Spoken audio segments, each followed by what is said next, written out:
Hello and welcome to another episode of Steelfur Speaks with, of course, me, Steelfur, aka Finbar, London-based flesh and blood and other card game player. Just turning down the volume a slight bit there as I think the mic was going a bit crazy.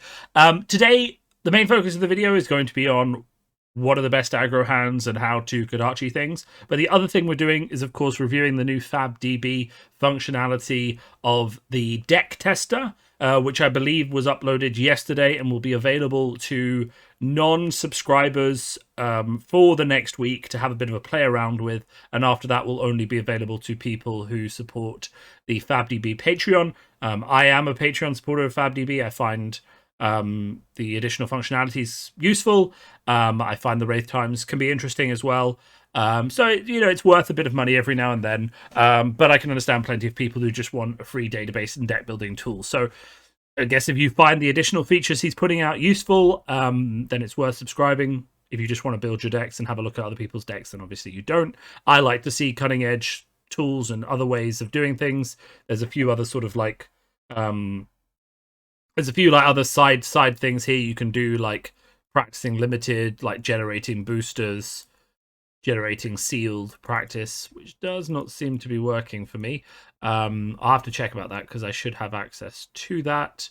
And you can generate boosters, which hasn't been updated yet with Monarch because generating boosters is quite difficult, but still quite cool. But the latest thing that has been added is if you go into the deck builder, you can see and have a bit of a look about all of the crazy decks that I'm messing around with. I've got my Kados, I've got my Levias, my Viserais, lots of versions of Chano, Kano, and Chain. But if we click this button here, we can now go into a deck testing environment. So let's test, just pretend I'm going up against an aggro deck. So I'm cutting my unmovables, probably cutting a Flick Flack, cutting Minnowism and Belittle. What else will we take out? Let's say we'll take out a Torrent of Tempo.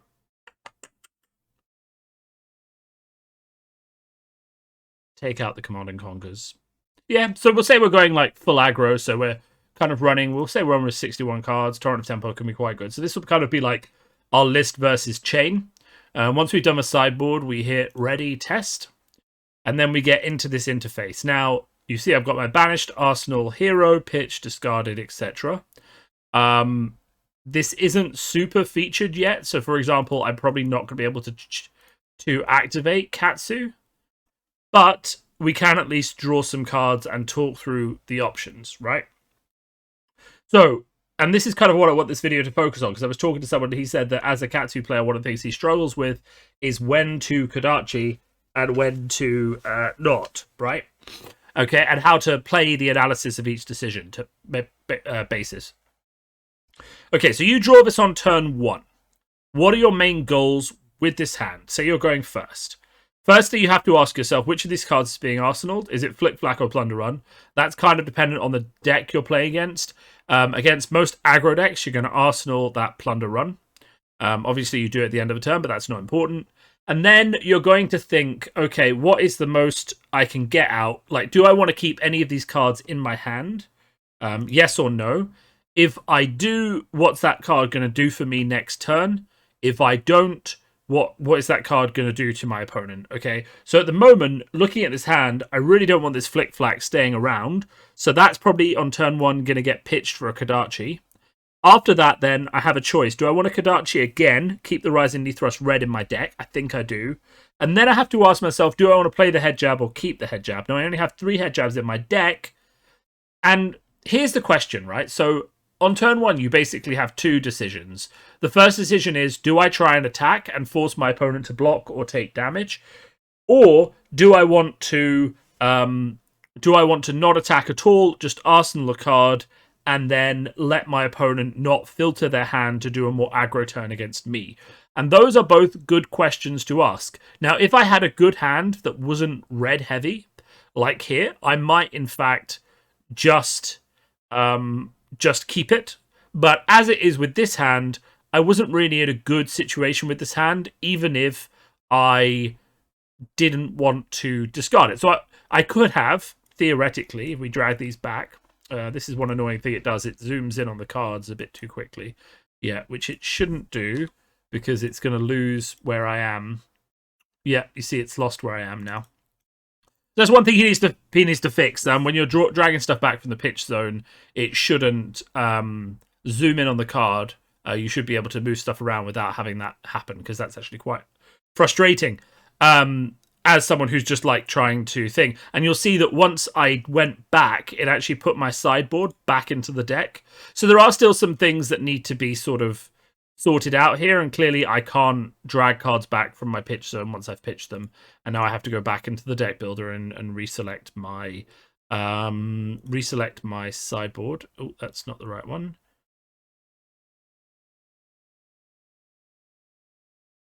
One second now. Okay, so let's just fix this again.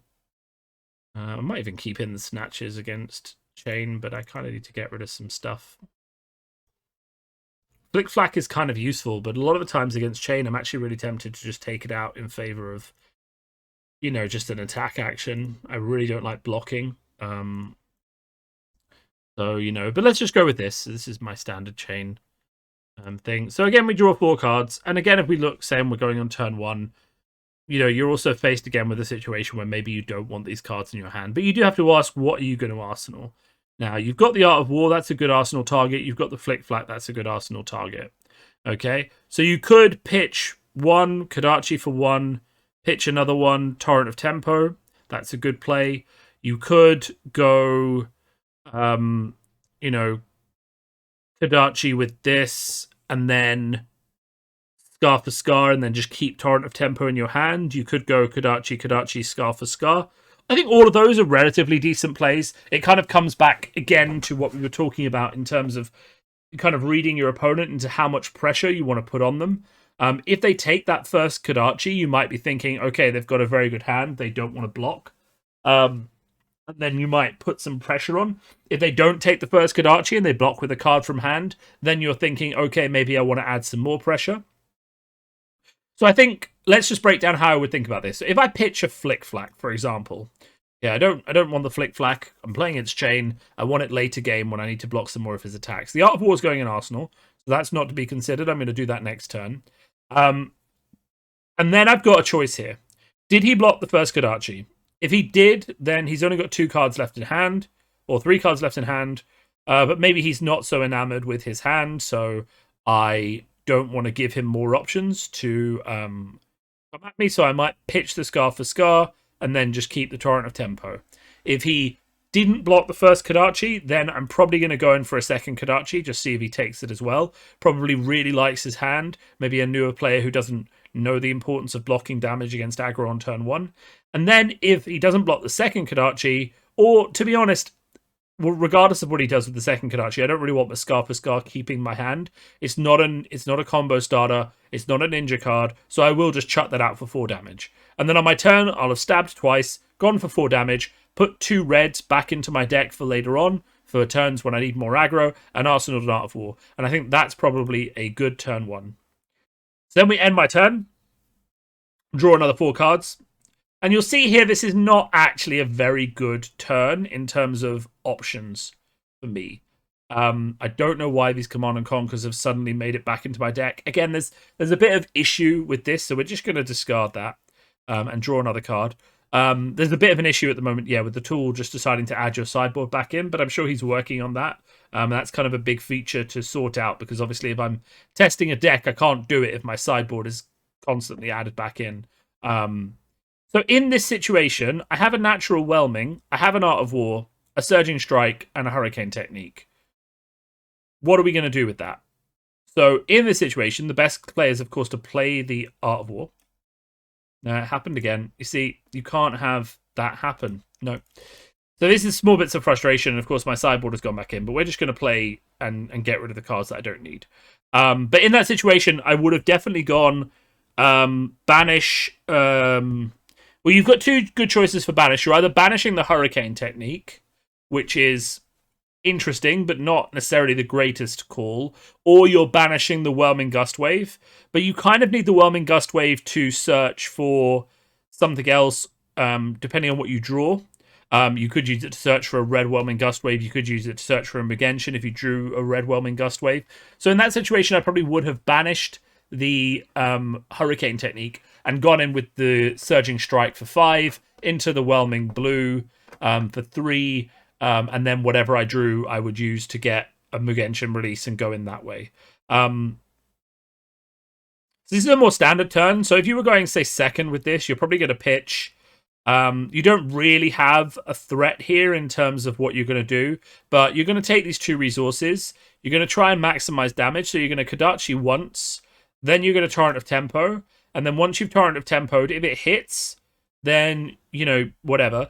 You can probably just play the Mugention release for 4 damage. If it doesn't hit, then you're going to Arsenal Flick Flack, and you're going to draw another 4 cards, right? See, Minnowism is back in here. Let's just get rid of that. Okay, so in this sort of situation, we've got a Head Jab, we've got a Fluster Fist, so we can actually present quite a bit of damage. So really here, you're just going to go as wide as possible. You maybe have or haven't played the Flick Flack. Assuming the Flick Flack's played, your end goal for this turn is probably going to be to Arsenal the Ancestral Empowerment for a bigger turn next turn, but you might also use it to make a Head Jab hit and get a Kodachi, a Mask Draw. So in this situation, it's definitely a double Kodachi turn because you have the blue. So you're going to Kodachi once, twice. Okay. Then you're going to Head Jab. Assuming they block for 3, you're going to Ancestral Empowerment, draw a card, deal 1 damage. Depending on your life, now if you haven't used the Flick Flack, you might be on less life. You might get this Scar for Scar off. That might be good. Otherwise, you can discard Scar for Scar to get an Open the Center if you've got one in the deck. I'm probably adding one back into the deck. If you have an Open the Center in this situation, unfortunately, you're not going to have the resources to play it unless you pitch the Fluster Fist. So, you know, you may not. But you will have also got the Mask Trigger. So Trigger Mask, you've got 2 Scar for Scars. If you're on less life, you can play both of those. That'll be great. If you're not on less life, you can pitch one to get a Open the Center, and you can then pitch this to also play it and then go Open the Center Fluster Fist, and that'll be really strong. So let's just say, yeah, we play the Scar for Scars, and then we Open the Center, right? Assuming they have go again, I've just hit for, 1, 1, 3, 1 carried over, 4, 4, and 4, right? It's a very optimistic turn. I could have easily been stuck there with just playing a Scar for Scar and keeping 2 Fluster Fists in my hand, but we're going to assume things went well for me. Sorry, I'm supposed to end the turn. So, yeah, again, Command and Conquer, let's just pretend that's not here, because it's not supposed to be in the deck. So this is basically, we're going to assume the Flick Flack's been played as well, so we'll assume the Arsenal's empty. I'm not going to drag it back and risk breaking the program. But let's assume now that... let's assume that this is a Cross Straps turn, okay? It's a turn when you don't have the resources to play your combo, but you've drawn the combo. If you're against an aggro deck, you need to keep the pressure up. So this is very much a Cross Straps turn, where we're going to definitely go Surging Strike. If it hits, I probably don't have the resources to get a Mugention, but I might want to threaten the Mugention so they keep cards to block with it. And probably in this situation, just because I don't have a blue or a Mugention, I'm probably going to play Surging Strike, see what they do.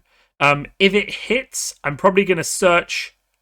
I'm probably going to play the Ancestral Empowerment to draw a card and hope to get something that I can pitch. And then, depending on how many discarded cards... This is kind of like where the nuance of playing Katsu comes in. If I am hitting with Surging Strike, then I probably discard Plunder Run to search for Mugention, play Whelming Gust Wave to come in, Ancestral Empowerment the Whelming Gust Wave to draw a card, and then maybe it hits as well and I draw another card. And then I get to Mugention with the pitch from the card, right? If I've got a big discard pile, that's the aggressive play that I take. So we're assuming the Flick Flack's gone. If I don't have an aggressive discard pile, I don't really want to get the Lord of Wind combo completely off. So I probably go Surging Strike into the Whelming Gust Wave. And then we're going to assume they block for a lot of good players will block for 5 here or 6, but we'll assume they block for 5, and I just use my breaking scales and my ancestral empowerment. So I draw a card and then I draw another card. I'm not getting my combo off because the surging strike hit. I can arsenal now a plunder run or an art of war, which is a pretty good choice. Though I may not want to keep the art of war in my hand if I'm arsenaling a plunder run. So what I might do instead is obviously come in with the head jab. And then, to be honest, I might just Kodachi for 1. Arsenal the plunder run, and then draw 4 cards. Sorry, we can end the turn, can't we? Okay, so Belittle's not in the deck. You see, and now I've drawn a very good aggro turn. The question really here is, what do I want to do with the aggro on this turn, right? I've got a Hurricane Technique in my deck. That will get go again. That'll be good. So what I really think I want to do here is I don't want to load up my leg tap with both Plunder Run and Mask. That kind of feels like it's greedy. I kind of want to load up my leg tap with Plunder Run, and maybe they block it completely, but I'm planning on getting the Mask later on this turn anyway, so that's going to be okay. So we're going to actually go pitch a blue, leg tap. Sorry, we're going to pitch a blue. We're going to Kodachi once. That's important. Kodachi once so that the Mask trigger is on the Rising Knee Thrust. So this turn sequence is Plunder Run, pitch a blue, Kodachi once, leg tap for 7. Okay? They may block that completely, but you've got 2 cards in hand. They may not want you to get the Rising Knee Thrust, so they may block that completely, right? If they do, that's fine. You Rising Knee Thrust for 5. This will probably hit if they block the leg tap for 7. So then you'll draw a card from Plunder Run. Minnowism isn't at the deck. That's fine. You've got another Rising Knee Thrust. That's fine. When it hits, you're going to discard the Rising Knee Thrust to go and get your Hurricane Technique. You still have 1 resource to play the Hurricane Technique. But what is actually probably a better solution at this point, because if they're blocking, they're quite low on cards, is actually to get the Hurricane Technique, play it, see if it hits. If it hits, it comes back to your hand. Fantastic.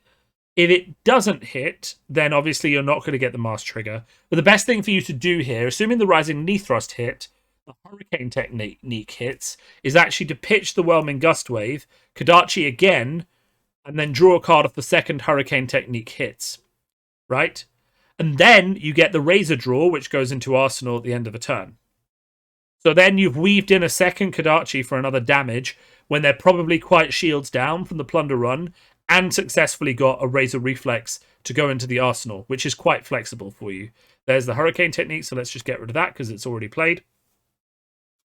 And here we go into another really, really good aggressive turn. I have a Lord of Wind, which means I can't really get off the full double Lord of Wind pitch, but I can do some interesting things with E-Strike if I can draw a card. So what I'm going to do here, because I don't think I'm going to get the full line off effectively, is I'm probably going to pitch Lord of Wind. And then that's going to get me my Surging Strike. I'm going to keep the 1 resource floating because I've got Razor. Then I'm going to come in with the Whelming Gust Wave. They're probably going to block. I'm not going to discard to go and get Mugenshin. Well, I could. So basically, this is one of those situations where it depends how they block. If they fully block Surging Strike, then I'm laughing because I've got Razor Reflex.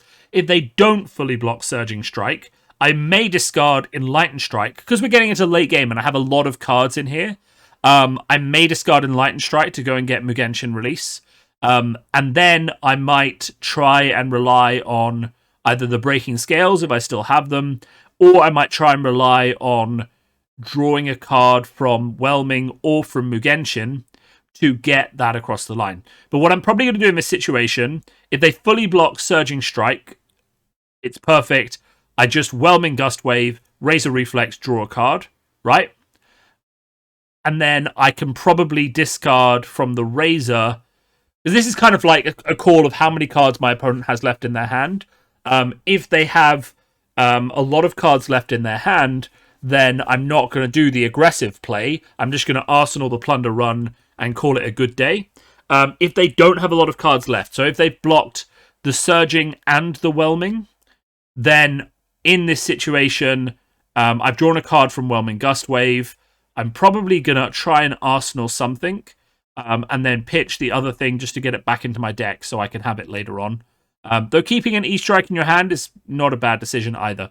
So it's kind of, this situation is kind of like, how many cards do they have left and what did they block? So if the Whelming hits and they didn't overblock it or something like that, and I draw this card off the hit effect, I may at this point think, okay, let's discard the E-Strike to get Mugenshin. They don't have a lot of cards left in hand. Let's get Mugenshin and then pitch the Plunder Run to pay for it. And then just, you're going all in, but you're going to draw a card from Mugenshin hitting, from Lord of Wind hitting maybe, and that'll give you another card. So let's say they block this optimally. Let's say they block the Surging Strike completely, and they block the Whelming Gustwave completely, and then I razored. Okay, so I would draw the card, the Plunder Run. Then I would probably discard the Enlightened Strike to go and get my Mugenshin release. I'd play my Mugenshin release, and then I would play my 2 Lord of Winds, shuffle in 3 cards, and have a good turn. So that would be pitched. And then at some point I would draw a card off Mask, which would be Surging Strike, straight into Arsenal, and then the turn would end. Unmovable isn't in the deck in this matchup. There you go. So we're now at a turn we've got Surging Strike, Arsenal. That's really good. We're happy with that. We've also got a Leg Tap and a Rising Knee Thrust, which we're also kind of happy with. So we actually have some very good decision points here. We can choose to go Leg Tap, Rising Knee Thrust blue if the Leg Tap doesn't hit. We can go Leg Tap, Razor Reflex into Rising Knee Thrust red. Or we can go Surging Strike into Whelming Gustwave with Razor Reflex. The only problem with that line is that I won't have a 0-cost card to discard for Katsu, so I'm not going to be able to search for Mugenshin or continue the chain or search for a red Whelming Gustwave. But I actually think the best situation here in terms of confusing your opponent is to actually pitch the Rising Knee Thrust, Kodachi once, then play the Surging Strike. They may block this to stop you getting a Whelming Gustwave. If they don't, you either fetch the red Whelming Gustwave or you just play it as is. And then you pitch the Leg Tap to Razor Reflex it to draw a card, depending on how they block it. So in my mind, actually, if they block this, even if they don't, you probably get a red Whelming Gustwave, basically, if they don't block it. If they do block it, you come in with the blue Whelming Gustwave, and then you pitch the Leg Tap and you Razor it. That will draw you a card. You still have Go Again. And then you're kind of looking at this Lord of Wind, being like, well, I'm not going to play this Lord of Wind, but what I might do is just pitch it to Kodachi again, just to get it out of my hand. Or I might just swing him for 2. At this point, basically, I've drawn off the, let's just stop to think. So you do Kodachi, you do Surging Strike, you do Whelming Gustwave, right? If that gets through, I draw from the Whelming Gustwave. I also draw from the Mask. Now, Minnowism isn't in my deck. And now I've got a Snatch with Go Again and a Lord of Wind. I don't really want to keep either of these cards in my hand. I'm not going to draw another card. Depending on what I'm thinking about next turn, I could Arsenal the Snatch, but actually the best play, I think, in this situation, especially against another aggro deck, pitch Lord of Wind, swing with that last Kodachi. That might get a block. Remember, you've already attacked with 1, 5, 2, 2 plus Razor, and another 1. So 1, 5, 2 Razor, 1. And here we are again. You're coming in with a Snatch for 4. Yes, you're out of cards, but they've potentially blocked and given you their entire hand. We'll assume they don't have enough cards left to block it. Maybe get through with 1 damage. You draw a card. You Arsenal Torrent of Tempo. Right? Okay. You've just had a really explosive turn, just driven by the natural combos that you've got in your deck. That's exactly what Katsu wants. So we draw another hand. Belittle's not in this deck. And we've already lost him against release, so let's just get rid of that. So I'm kind of just playing fast and loose because I can't search the deck, which I kind of need to be able to do. I need a feature that lets me remove a card from the deck as I'm playing, so I can just be like, okay, I Katsu'd and I've taken that out. That really needs to be a feature that goes in here, as well as, of course, the fixes to the sideboard and things like that. So this hand is a bit awkward. This is naturally, if you can pull it off, this is a very much a cross straps turn. If you don't have cross straps left, then you just pitch and you come in with a surging strike and you hope they don't block, so you can discard the flick flack to get a whelming. Assuming they do block out, you're actually just a bit screwed. So you probably just arsenal one of these, say the Razor, and then pitch the other one to Kodachi for 1, just to keep your hand clear of cards you don't want. And then you come into the next turn, you know, with more options. And this is actually a really good turn. Assuming you've still got your Snapdragon Scalers, I absolutely love this turn. Because it gives you so many options, and you might be thinking, well, you don't have any of your combo, but genuinely, you've got everything you need here to mix in a really aggressive turn, and everything is really cheap. So actually, how you play this kind of depends on, you know, where the life total is and things like that. If you're on really low life, and so is your opponent, you can make a lot of very interesting aggressive plays here that he's not going to, you know, expect or be able to deal with.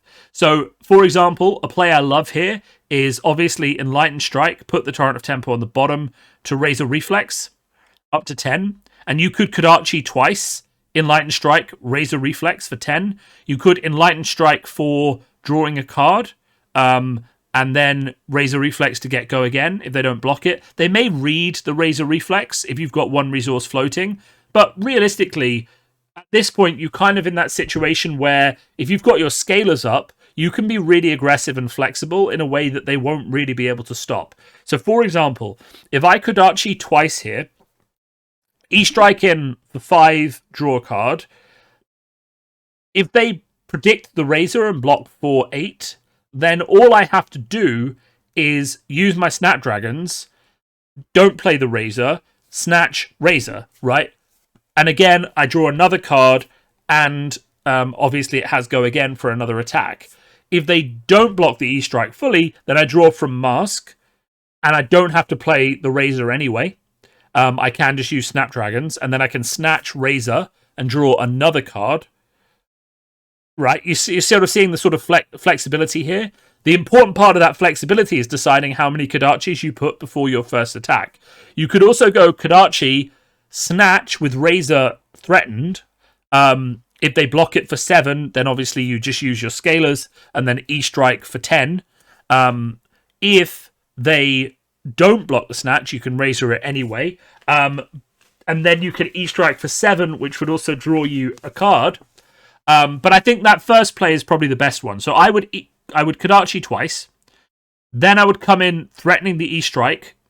Put this on the bottom to draw a card. It's another snatch. We're doing well. And then see how they block. If they block for 5, then we play the Razor. We draw a card from Mask. And then we come in with a snatch. If that hits, we can raise. To be honest, in this situation, if I drew another snatch off this snatch, and we were in this situation, I would definitely Scalers the snatch because I'm going wide. I would get go again, and that's not so ideal. But I would play the second snatch. At one point, one of these is not going to be blocked, and then I'll draw a card. Not exactly what I wanted to draw, but you know, you still come in for. Let's just recount it. It's 1, 1, 5, 4, 4. It's pretty good. Your other option, of course, here would have just been to not use the Scalers, keep a snatch in hand. That would have been fine as well. But why not be a bit aggressive? Especially because we're talking about late game when they're low on life. You're presenting a lot of threats, and they're going to be more and more tempted to give you their entire hand or take 1 or 2 damage. If you're coming in with 5 different attacks on the turn, they literally can't block everything, so their life is going down. And then in this situation, you just arsenal the Ancestral Empowerment and end your turn. This isn't a perfect turn. You're really just going to try and Kodachi twice and then just play out something. If you're on less damage, you might do a Scar for Scar first. So you might go Kodachi, Scar for Scar, and then see if you draw off Mask. If you don't, that's fine. If you did have Go again, you can just chuck out the Rising Knee Thrust, and then just end your turn, because that's okay. And then we're at the situation where we're looking at a much more favourable turn. With the Ancestral Empowerment as a trick, especially late game when they haven't got any equipment left, it is fine to just go Kodachi, leg tap, use the Ancestral Empowerment. Bugger, is that going to have broken it? It broke it. Oh, okay. But you would have been fine to use the Ancestral Empowerment, draw a card, and just go from there into either the Rising Knee Thrust if you can fetch it with Katsu, or into just chuck out the Crane Dance for 2 damage. That's fine. You have plenty of options. Yeah, and I think that's kind of it for this video. It went on as long as I thought it would. I think this is a really useful tool, though it definitely has some more work that it needs doing. You know, I need to be able to drag stuff out of my discard pile without it searching the deck out. I need to be able to do stuff like that. Just remember, it is accessed via the click tool here. It's more Levier. I need to do another deck game session with Levier and a different Levier deck so that Levier players don't hunt me out. I need to do a Kano session because I love Kano. I need to play more Chain. I've got so many decks I need to play. Just remember, you hit that play button and it'll bring it up, and you can go in and play it. Yeah, that's it, really. Other things, obviously, I'm making more of these videos just because I'm enjoying talking about this game constantly. I'm aiming for a couple a week. I'm not, I know I did one every day over the weekend. That's just because there was stuff coming out that I wanted to talk about. I'm not planning on doing videos, just for the sake of doing them when I don't have things I want to showcase or things I want to talk about. So, you're not going to get spammed too much with them. But of course, if you did like the video, please, give a like, give a subscribe. That would be really appreciated. Also, for people who have got this far, I have set up a Ko-fi page, which will be in the links below. I would really like to get a better camera and a setup for filming in-person games. And if you have watched this much of the video, then I'm going to assume you're one of my top fans, because, most people don't get this far. So you could, subscribe, chuck some money my way, and I will put that to use to building better equipment to do a better channel with, basically, and paying an editor to get me some graphics and stuff like that to make it look nicer. That would be really appreciated, but of course I just appreciate the support regardless. Yeah, I mean, that's it, really. I'm really enjoying making content for this game, so hopefully you're enjoying listening to it. Thanks a lot. Talk to you soon.